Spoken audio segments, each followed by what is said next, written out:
Sahabatku, kembali kita akan melihat video tentang matematika berikut ini. Namun, kali ini kita akan membahas bagaimana tips atau cara supaya matematika itu sukses diajarkan kepada anak, supaya anak juga menyenangi matematika. Karena di dunia pendidikan, khususnya di Indonesia, pada umumnya matematika adalah mata pelajaran yang menakutkan bagi siswa dan siswi. Maka kali ini kita akan membahas bagaimana teknik orang tua supaya anaknya sukses belajar matematika. Baik, yang pertama yang harus dilakukan oleh orang tua supaya anak itu bisa matematika. Yang pertama, kalau anak masih kecil, maka usahakan berikan anak penjelasan tentang matematika dalam bentuk-bentuk permainan. Dengan kata lain, ajaklah anak bermain menggunakan angka atau bangun-bangun ruang dalam bentuk permainan. Itulah yang pertama. Yang kedua, kebanyakan orang tua hanya memberikan sedikit amarah apabila melihat hasil anaknya jelek atau capaiannya khususnya tentang matematika. Namun yang harus dilakukan orang tua malahan sebaliknya.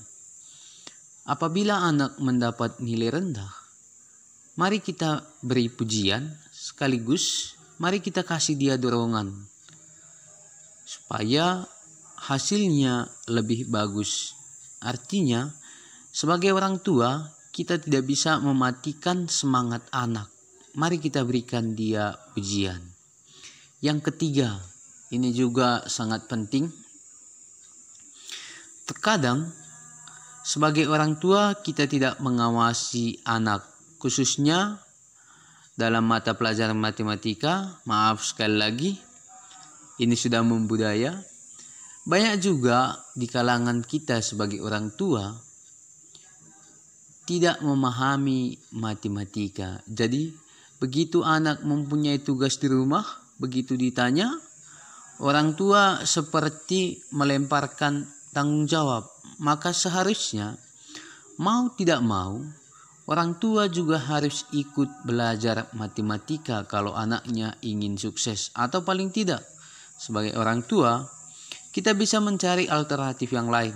Kalau kita tidak mampu, kita cari orang lain, kakaknya, abangnya, atau mungkin tetangga kita juga untuk mengajari anak. Tapi paling tidak seharusnya sebagai orang tua, kita juga harus ikut belajar. Paling tidak tentang dasar-dasarnya. Selanjutnya, yang keempat, ini juga sering menjadi masalah bagi kita, baik orang tua maupun pendidik. Sering sekali, begitu anak masuk contohnya di bangku SMP, kita ajarkan contohnya dia tentang sudut atau tentang perbandingan senilai. Namun, sebelum sampai ke sana, dasar matematika untuk penjumlahan, pengurangan, pembagian, dan perkalian, anak belum tahu. Artinya, dengan kata lain, kita ajak anak itu naik ke tangga yang ke-7. Sementara tangga yang nomor 1 pun dia belum bisa menginjakkan kakinya ke situ. Artinya apa? Mengajarkan matematika itu kepada anak, dia harus berkesinambungan. Maka jangan suruh anak paham tentang sudut, perbandingan senilai, kalau penjumlahan pun dia belum paham. Maka alangkah baiknya anak itu belajar dari dasar. Dia harus tahu dulu penjumlahan, pengurangan, perkalian, pembagian, dan selanjutnya. Itulah yang keempat.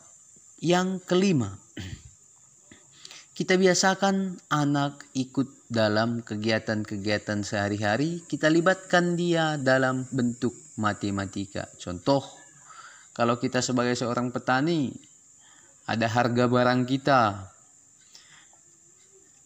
sekian jumlah kilonya, maka bisa juga kita ajak anak, tolong carikan berapakah ini hasilnya, atau bisa juga berapakah untungnya kalau ini modal kita. Maka semakin sering nanti anak diajak untuk berpikir tentang matematika, dia akan semakin mencintai. Karena ibaratnya begini, matematika ini sudah menjadi hal yang menakutkan di kalangan siswa-siswi atau di kalangan anak kita. Maka mari kita buang semua tentang pemikiran yang jelek itu. Kenapa? Karena matematika itu sebenarnya adalah ilmu yang sangat mudah. Karena dia hasilnya pasti. 1 tambah 1 sama dengan 2. Dimanapun jawabannya tetap 2. Maka sekali lagi, matematika itu adalah ilmu pasti. Inilah tips bagaimana orang tua bisa mengajarkan anaknya tentang matematika. Semoga video ini bermanfaat. Sekian dan terima kasih.